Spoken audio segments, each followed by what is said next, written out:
Now, staying with the South Africa-USA relations, there are growing calls for the South African government to act with speed in mending relations with the country's second largest export market. Build One South Africa leader Mmusi Maimane believes Ramaphosa's slow response to the escalating tensions could have dire economic implications for South Africa. Now, for more on this, Maimane joins us now live in studio. Very good evening to you, Mr. Maimane. Thank you so much for coming through. Let's just start there. You saying that the president is acting too slow on this matter. Before we get to your proposed solutions of what the government should be doing, what is the problem that you're currently seeing? Well, first of all, everybody who can spell the US has access to the US and speaks to the US government, whether it's AfriForum, whether it's the DA or anyone who feels to do so, except the South African government. The issue is, you can't send people with a partisan and a narrow interest to represent all of South Africans. It is the job of the government to do so. Secondly, the elections in the US took place in November. Countries that are astute, that understood the power of trade between them and the United States, made delegations to go there. I think we should take lead from a country like India that has come through to literally meet with the White House or even with the House of Representatives and the Senate to say, what are the trade relations that we need to enhance here? Because this is important. We don't just deal with an individual, we deal with a country and ultimately the long-term sustainability. And then the third and most crucial is that the trade obligations that South Africa has.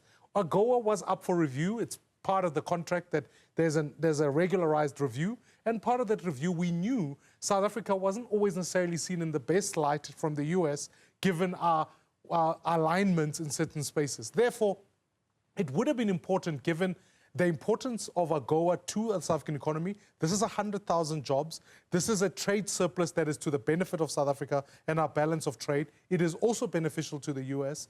Therefore, if that was one of the things, if you're a CEO of an organization, you thought this is a problem coming, urgency should have been required, a delegation should have been there before AfriForum, before the DA, and ultimately to ensure that we reset those relations given the tensions that are escalating. Silence in this instance is not golden, and sitting back and hoping for the best is not the best strategy. Yeah, the South African government faces a very precarious position that they find themselves in right now because, like you mentioned, the DA and AfriForum being bodies that have gone already, but they weren't sent by the South African government. Correct. Washington is not opening its doors, it seems, to certain groups and opening its doors to certain groups/organizations. We do know that Elon Musk has the ear of Donald Trump as well. We know his views about South Africa as well. And it seems that the people that Mr. Trump is using to have an ear on South Africa have served a particular narrative and agenda.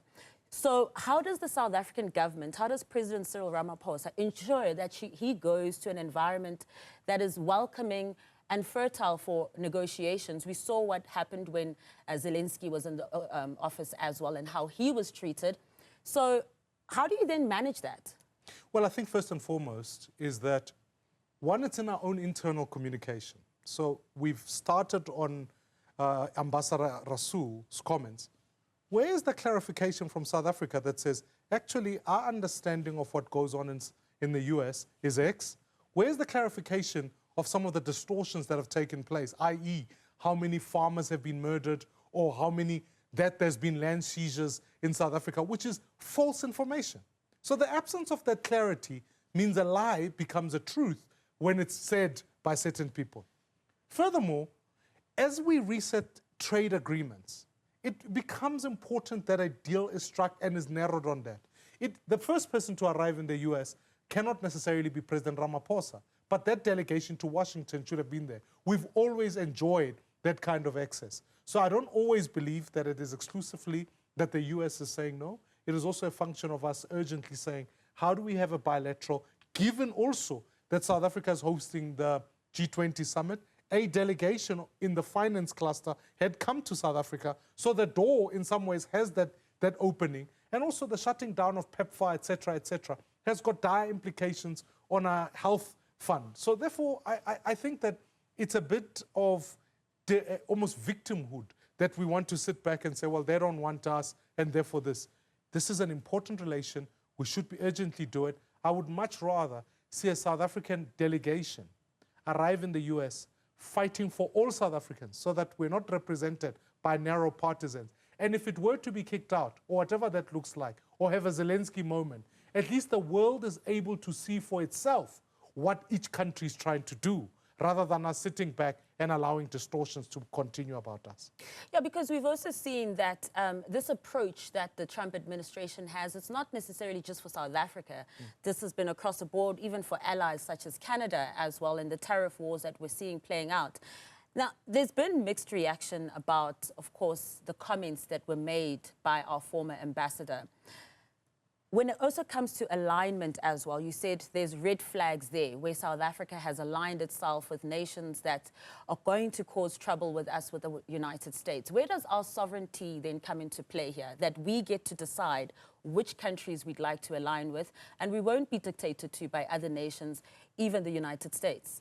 The first is that your constitution speaks quite strongly about when you are making foreign policy choices, because foreign policy choices are hard to make unless you've got guiding principles. And one of the key guiding principles is human rights and trade. Now, when you align yourself with countries that don't uphold human rights, you are not only acting in worse interests, but you are also demonstrating that you have no respect for your own constitution. Secondly, if indeed the dictum remains true that you then deal with foreign policy on the basis of trade, which is the second part, then you think hard about who your biggest trading partners are, and it's not pitting one against the other. There's this sort of underlying theme that sometimes sits within certain people who think to be progressive is to be anti-West, or an anti-Western approach is progressive. And I'm not always sure that aligns with our trade interests, given the fact that in our top 3 trading partners, you've got the EU countries, you've got the US, of course you've got China, but you've also got the UK in and of itself. Therefore, for us, we've got to think through how we enhance those trading, because at the end of the day, this is not about political preferences. It's not what Mr. Rasool's opinion is. It has to do with the 100,000 South Africans that will lose their jobs one way or another, or it has to do with our own interests in the long term. Lastly, I do think on the PEPFAR issue, if you want to talk sovereignty, South Africa and Africa, we learned this lesson during COVID. We needed to create a pharmacology institution here in South Africa so that we can patent our own vaccines, so that we're not dependent on US patents. We can create a fund that deals with HIV funding, because a virus doesn't remain located in one jurisdiction. It moves as people move. And certainly for SADC, we need a fund like that so that we can capacitate the other countries that sit within us and for our own self. So an Africa fund here is necessary so that we're not dealing with PEPFAR. And then I would argue this one last point, and this is the crucial issue here. South Africa needs a growth strategy, a trade strategy, and laws that endorse that, so that we can say it is on our terms that we either choose to align with you or not. And if we've got a growth strategy that's dependent on rail, that's dependent on investment in infrastructure, then you suddenly say to yourself, we will partner with people that need those, and we'll focus on that as a foreign policy dictum.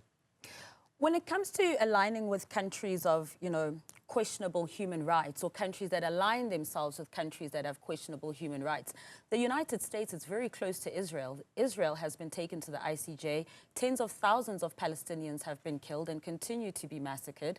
That's also not of moral ground either. So we can't take the lead, per se, from a country that also associates itself with another country that has human rights violations. When we look at Russia, for instance, our relationship with Russia of being non-aligned or just on the fence has been questioned as well. But Trump clearly has a relationship with Putin now. So wouldn't it fluctuate if we had to listen to the music or the beat of the United States? Well, no one, if you are going to make foreign policy choices, for me, again, I want to harp on their own consistencies. And fair enough, I'm not going to endorse the US views on many positions they've taken all over the world. But if you are going to say you uphold your constitution and you are non-aligned, then don't also be favoritist.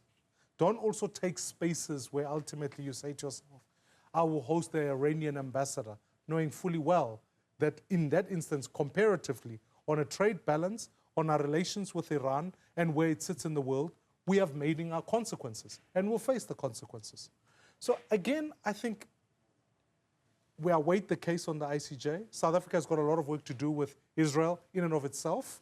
And I think India gives us a hint here. What India did is that India have traded with both Russia and the Ukraine to demonstrate their non-aligned position.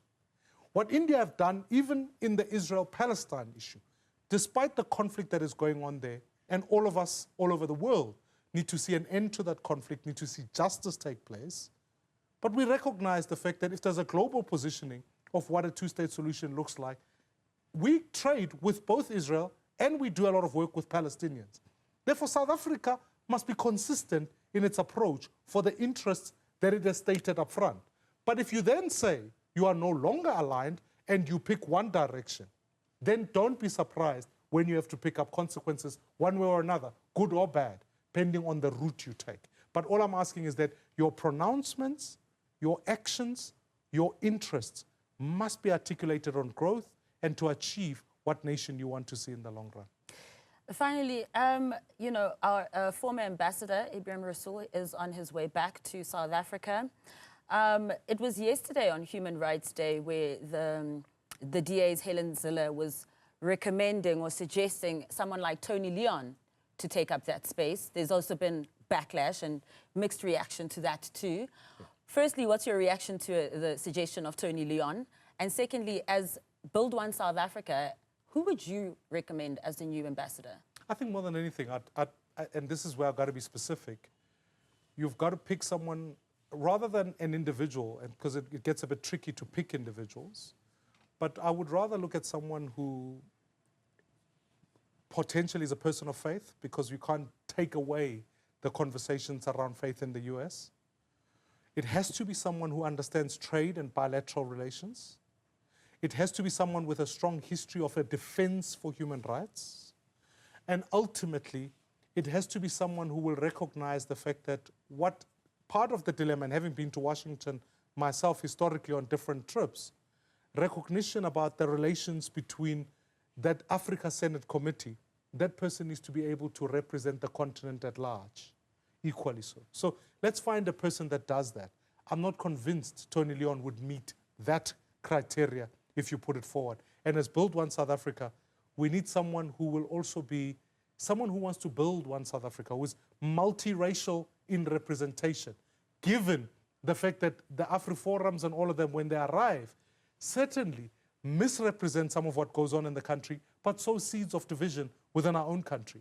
Therefore, I think whoever becomes the US ambassador needs to be someone who is quite non-racial in approach, constitutionalist, and ultimately is representing a wider spectrum of South Africans. And so I wouldn't just pick a cadre from a political party of any kind. I would really look at someone who is erudite, who is fresh, who will bring fresh objectives to a fairly complicated, ever-changing United States with stances that we don't always agree on, but certainly someone who will say, what is the South African interest I need to uphold here?